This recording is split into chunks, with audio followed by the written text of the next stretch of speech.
Pemirsa, mari kita lihat kelucuan-kelucuan yang telah dibuat oleh Roy Suryo dan insiden yang mungkin di luar batas nalar kita, di mana Roy Suryo melakukan hal yang nyeleneh dan kocak gitu pokoknya.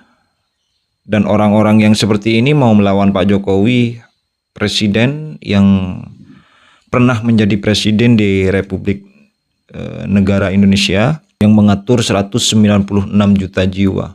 Hanya mau dilawan dengan Roy Suryo, pakar telematika yang pesan online saja keliru gitu, kena tipu gitu loh. Mari kita simak video kocak dari Roy Suryo ini. Nyerobot kursi pesawat. Nah, itu lucu juga itu. Ketipu toko online. Nah, itu ya satu-satu ya. Ya. Ya, waktu kalau itu lucu. Jadi di Surabaya, Restoran waktu itu ya restoran, waktu itu masih menteri. Ya, saya diundang oleh Kadispora di sana, Kepala Dinas Pemuda Olahraga. Beliau sudah wafat sekarang. Ya, jadi diundang kan ya kita datang. Ya kan, datang di warung Rawon Setan. Ya, saya datang itu pemilik warungnya itu menyambut antusias banget, ngajakin foto, sempat ada, dan foto saya masih terpasang di sana, ya, sampai dengan sekarang, ya foto itu. Gak ada captionnya kan di bawah. Nah, itu. Dan ketika selesai makan, ya, kan saya pamit, saya tanya kan, Bu, niki pinten, ini berapa gitu ya, ini berapa? Sampun, sudah gitu, sampun, pun. Nah, itu gratis, sudah nggak usah bayar. Bukan gratis, bayar. tapi hanya sampun. Sudah. Tandanya sudah. Gitu ya kan ya wajar, ya kita diundangan. Tahu-tahu begitu saya keluar, di jalan rame di salah satu radio Suara Surabaya, ya tahu-tahu disebut Menpora makan nggak bayar. Wah, loh, ini gimana nih cerita? Balik Mas Roy. Nah, aku karena waktu itu udah naik di pesawat, Udah mau pulang. Ya udah balik. Jadi saya terus ya waktu itu terus kemudian ini diurus kok bisa terjadi begini? Ya nggak tahu lah gimana. Tapi logikanya sekarang, kalau saya memang pernah kejadian lupa di situ, foto saya harusnya dicopot dong dari situ. Lah pertanyaan itu ibu itu ngeprank Mas Roy apa gimana? Nggak tahu lah. Makanya ya udah kita senyum aja. Ya, ada miskom gitu. juga gitu yang Ada dialami miskom oleh juga. pakar. Kejadian yang pertama, kejadian yang menarik itu Kursi pesawat. Nyerobot. Ya. Jadi waktu itu saya dari Jakarta mau ke Jogja. Iya. Ya. Kemudian saya datang di counter check-in, ya. Diantar sama petugas counter check-in. Saya sama istri, ya, diantar menuju ke belum menteri waktu itu, ya, diantar menuju ke pesawat, didudukkan di situ, kemudian barang ditaruh, kemudian dia pamit, saya diberikan boarding pass, ya, gitu. Dan boarding pass saya sama persis dengan yang ada di kursi itu. Nomor kursinya. Nomor kursinya, penerbangannya sama persis. Tahu-tahu sebentar kemudian di kanan kiri kosong kan? Tahu-tahu ada masuk rombongan. Rombongan mau ada acara di Jogja, salah satu stasiun TV. Ada rombongan masuk ke situ. Rombongan TV Mas? Rombongan TV. Pas banget. Rombongan artis, bukan kru, tapi rombongan artis. Rombongan artis. Acaranya sama? Enggak, lain. Acaranya lain.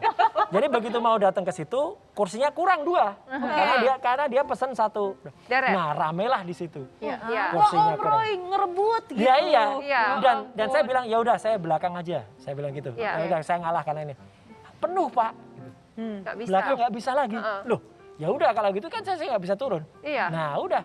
Jadi akhirnya karena rame kan disebutkan ya gitu karena itu Tapi kalau nggak salah ternyata jamnya salah ya. Jadi diantar ke jam yang salah. Nah, maksudnya saya nggak tahu kenapa saya diantar ke situ. Iya. Jadi karena sebenarnya pesawatnya pesawat berikutnya. Betul. Kan? Jadi meskipun boarding passnya itu betul. Apakah waktu itu rombongan artisnya Olga Lydia?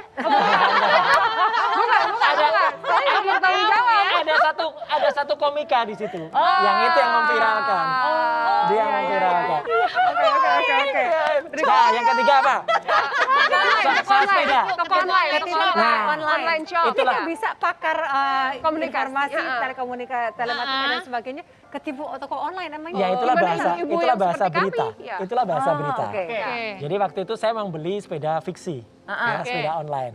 Ya, kemudian ketika saya beli, saya memang udah dapat kabar. Ada orang yang inisialnya G, Gemblo namanya, itu memang suka nipu. Saya konsultasi pada polisi. Ya, gitu. Saksinya sekarang masih ada. Beliau adalah ketua PSSI sekarang. Oh, Pak Iwan ya. Pak Iwan, ya. Iwan. Beliau dulu Iwan. Kapolda Jabar. Ya. Ya. Oke. Jadi saya konsultasi dengan anak buah beliau, ya gitu. Ini saya kalau mau ngerjain orang ini gimana? Mas transfer aja karena hukum kita tidak bisa kita mengkasuskan orang kalau kita belum jadi Belum korban. transfer, ya. Itulah susahnya. Jadi saya harus transfer ke dia. Oke. Tidak itu saja. Iya. Mbak. Iya. Mbak. Saya kontak dengan Bank BCA, Ya. tempat di mana saya transfer. Ya. Saya bilang supaya itu di lock. Dan Oh, oke. alhamdulillah bisa. Karena Ya. dia banknya sama. Ya, banknya sama. Jadi artinya saya transfer tapi nggak bisa diambil. Ya. Oke. Ya gitu. Jadi itu memungkinkan waktu itu. Ya. Ya, saya memungkinkan. Jadi itu sudah satu kerjaan dan kebetulan ketika saya transfer, ya otomatis kan nggak dikirim-kirim kan, gitu. Ya. Ditipu kan. Nah, tapi kan ketika dia harus ambil itu dari ATM, Nggak bisa kan diambil. nggak bisa diambil. Kan ketahuan dari ATM mana. Ketangkep loh. Jadi Kita- bekerja sama nah, dengan beritanya polisi nggak ya. seksi kalau bukan seorang menteri ketipu kan. ya, Tapi ya. kalau ketipu kan uang saya nggak balik, uang saya balik. Ya. Jadi nggak ada kerugian sama sekali, Iya, orangnya iya, iya. kena, tapi hukum kita Iya. harus membuat kita itu jadi korban. Apa? Kalau mengenai lupa lirik lagu Indonesia Ya, kalau Raya, itu gitu. kalau itu memang harus diakui meskipun mungkin saya juga harus ngakuin apakah itu lupa Ya. atau itu mungkin kaget ya bisa. Iya. Karena itu situasinya waktu saya itu. bilang apa adanya. Ya, Jadi ya. waktu itu ada pertandingan sepak bola Ya. antara Persija dengan lawan main Persib kalau nggak salah di Ya. Jogja. Itu sebenarnya tidak mungkin terjadi juga ya karena itu sama saja dengan mempertemukan dua yang sangat Bebuyutan. bebuyutan. Dua supporter sama-sama nyanyi. Iya. Tapi ternyata mereka sengaja yang satu nyanyi duluan, satu bait duluan, yang ini belakangan. Ya, jadi kalau kita mau ngikutin yang ini nanti yang ini marah. Ikutin yang Kita ini. mau ini yang ini marah. Ya udah kita ngikutin awal, terus setelah itu saya ya udah berhenti aja. Terus kemudian saya ulang. Nah, iya. itu kalau di TV One Ya. live-nya ada, saya Ya. ngulang lagi dan kemudian jalan. Ya. Tapi kemudian yang sempat diviralkan ya udah yang berhenti itu tadi. Aduh, seru banget loh. Bener-bener Yes. hari ini kita bisa ketawa-ketawa, bisa ngobrol, dapat banyak ilmu juga Amin. gitu. Dapat Dan banyak klarifikasi. klarifikasi. Ada tumpeng virtual di sini. Virtual. Jadi tumpeng virtualnya untuk sekarang Mas Roy paling sabar. Jadi Ya itu jangan cepat-cepat marah lah gitu. Karena kalau marah kan otomatis ya kita emosi Ya, kita ya. naik. Ya, ya, tambahannya kemudian- itu adalah jangan cepet-cepet marah, banyak-banyak ketawa. kalau Jadi banyak ketawa dari makasih dulu. banget. Oh ada iya, dari dulu orang ya. ngirimin stiker saya ya saya pakai aja stiker saya.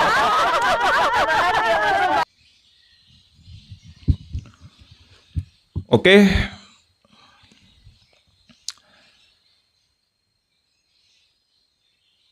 Sepertinya memang Roy Suryo ini agak terganggu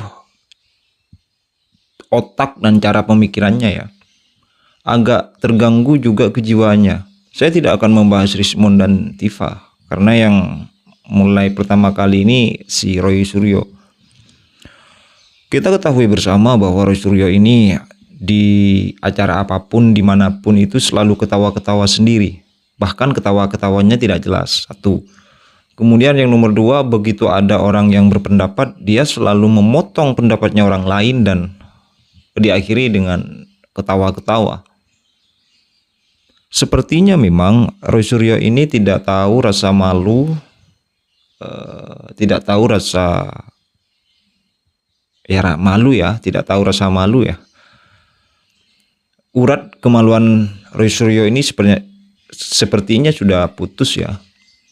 Dia ketawa-ketawa sendiri. Bahkan dari track recordnya ini penuh dengan drama, penuh dengan hal-hal yang sangat kocak. Dari dia membawa panci dari kantor kementerian, kemudian tidak bayar nasi di Surabaya, terus salah duduk di pesawat, kemudian kena ketipu online. Ini kok bisa? Pakar telematika kok bisa begitu? Ini pakar telematika gimana? Palsu apa gimana?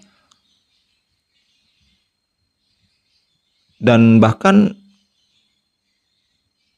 ya dibilang pakar telematika sih, padahal jurusannya dia bukan telematika gitu. Pakar telematika dari mana gitu? Dia hanya belajar di jalan dan bahkan tidak pernah berada di jurusan itu. Makanya dia sampai sekarang kan